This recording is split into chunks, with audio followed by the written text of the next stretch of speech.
By now, we'd picked up a recurrent theme of insider talk in Washington. Some leading neocons, people whisper, are strongly pro-Zionist and want to topple regimes in the Middle East to help Israel as well as the US.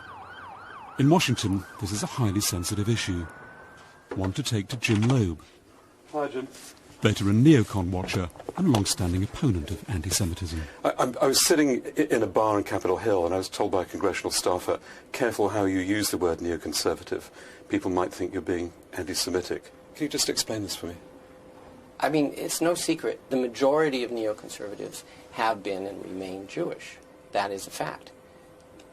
They do not represent a majority of the American Jewish community. But you think it's legitimate to talk about the pro-Israeli politics of some of the neoconservatives? Well, I think it's very difficult to understand them if you don't begin at that point. I mean, I should think people would want to talk about that rather openly, because to the extent that you suppress it, and I think there is an attempt by some to suppress it, I think then it festers.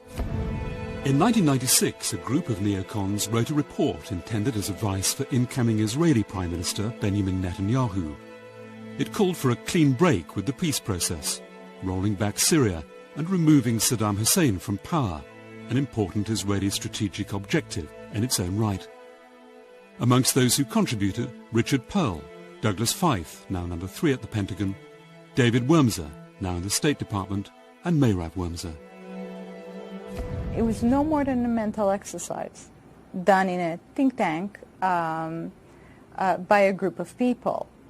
Yes, many of us are Jewish. There's no need to apologize for that. Most of us, all of us, in fact, are pro-Israel. Some of us more fiercely so than others. But we have no problem also criticizing Israel. That paper in 1996, the Clean Break paper, that was the paper that led to accusations of dual loyalty. There is no dual loyalty. The people in the group are Americans, first and foremost, and view themselves as American thinkers and as people who are most interested in American policy.